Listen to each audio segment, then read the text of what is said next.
Hallelujah. For the glory of God. Glory to God. In the name of Jesus. Amen.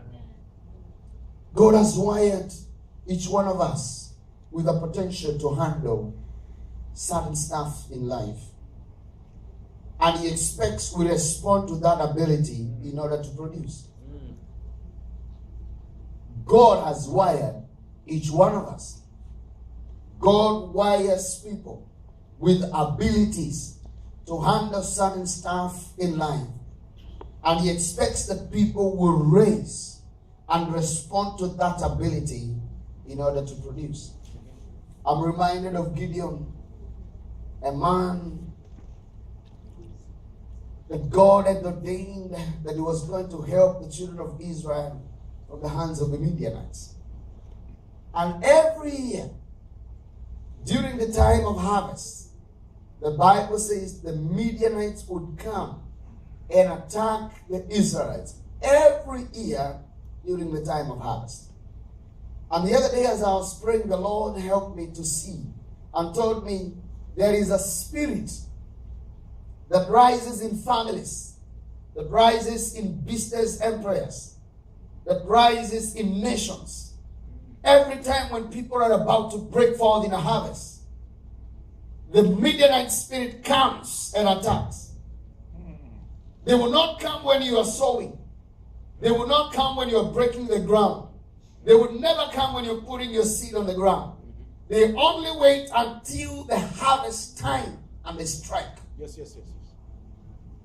It happened for Israel. Every year, the Midianites would come during the hard time of harvest. Yeah, it's true. When you are laboring and you're toiling, you have no many friends.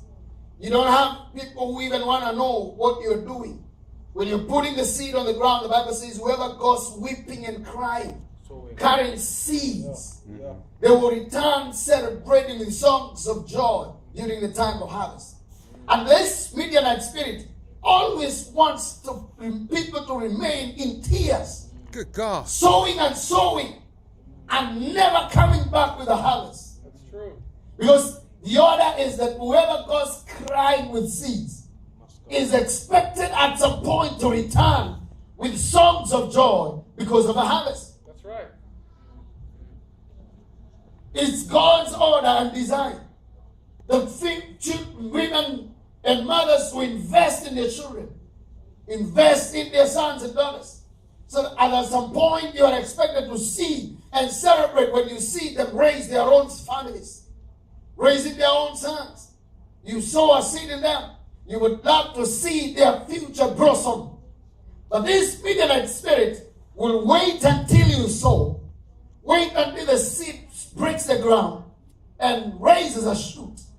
And when the harvest time comes, the Midianite spirit comes. It takes away the harvest and denies you the opportunity to celebrate the harvest. I declare today, every spirit that strikes during the time of harvest is hereby arrested in the mighty name of Jesus. Every spirit that attacks during the time of harvest, when you raise your family and when you get to a level where you're supposed to sit and enjoy with your wife and your husband, the devil attacks and breaks your family. We arrest that spirit in Jesus' name. We declare it shall not be our portion in Jesus' name. Amen. Glory to God. When man of God is struggling with a ministry, trying to do stuff and doing things up and down, when it gets to that time when you can sit and enjoy what the Lord is doing, the spirit of Midian comes and strikes. We arrest that spirit tonight in Jesus' name. Amen. And we declare every plan of the Midianites, every strategy that the Midianites use, every strategy that this spirit uses, we arrest and render it powerless. In the mighty name of Jesus, we announce the well springs of life will blossom to greater heights in the name of Jesus Christ. We call forth sons and daughters from the south, the east, and the west in the name of Jesus Christ. Amen. Glory to God. We call for laborers in His house in the name of Jesus. The Bible says in Psalms 24, beginning from verse number 1, Psalms 24, the earth and everything thereof Belongs to God. belongs to God. Now, kingdom stewardship stems from this realization that the earth and everything thereof belongs to God. Yes, sir. Kingdom stewardship is anchored on this foundation that the earth and everything thereof belongs to God.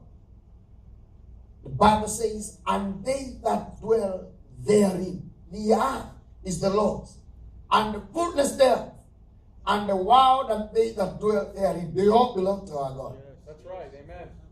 The earth and all those who dwell in that earth and all its fullness belongs to our God. It does. Hallelujah. Everything.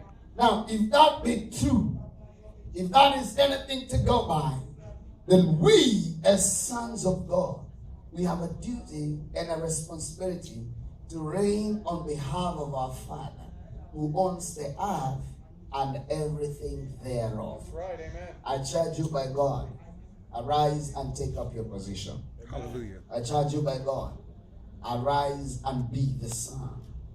Arise and be that person Praise that God. reigns together with the Father. Because the earth and everything thereof belongs to God. But it is important also to know that it is not by mistake that the Lord allows you to enjoy certain graces. It is not by mistake that the Lord allows you certain privileges in your life. It is not by mistake that God has allowed you and I to enjoy certain graces. There are things that today you're doing that some people would have always desired to do in life. There are opportunities that God has opened for you. And there are people who are desiring that God would one time open these graces to them. There are things that God has made available to you and I that sometimes people wish and desire that it was them that had these opportunities. And therefore it is important for all of us to know that at any one time in life, when God opens opportunities and gives graces to you, never ever take the grace of God in vain. Amen. Amen. Never take the grace of God in vain. In other words, don't assume things. Don't just think that after all things ought to be the way they are. You need to know that it is for a reason that the Lord allows certain opportunities to happen to us. That's right. Amen. There's what we say the unwritten code. The unwritten code here now is that God has an expectation on you. When God graces you, He has an expectation on you. When God opens certain opportunities for you, God has expectations on you. How many of you know that the man that gave his talents on his servants did not give them clear instructions that I will be coming back, and when I come back, I will desire that you give an account. Yeah. But when he comes back, the Bible says he called all his servants. When he was giving them, he didn't tell them, when you see me go, I will be returning and I will require an account from you. He didn't tell them. He only gave them according to their abilities. I want to suggest here, God knows what you are capable of. That's right. Amen. God knows what you are able to do. Yes, right. God knows what He has wired you for. And just like I was about to tell you, when the Midianites, or when these Midianites came and harassed the children of Israel, Gideon knew that he has a duty and a responsibility to arise in his generation and deliver his people. However, he felt like he was inadequate. And I know this is something that happens oftenly with people that God is using. Nobody that ever was used by God would thump their chest and tell you they felt so sufficient over everything that God was calling them to do. Everybody that God ever used, if you ask them, they were feeling inadequate. And so even what you're feeling is very normal with everybody that God is calling.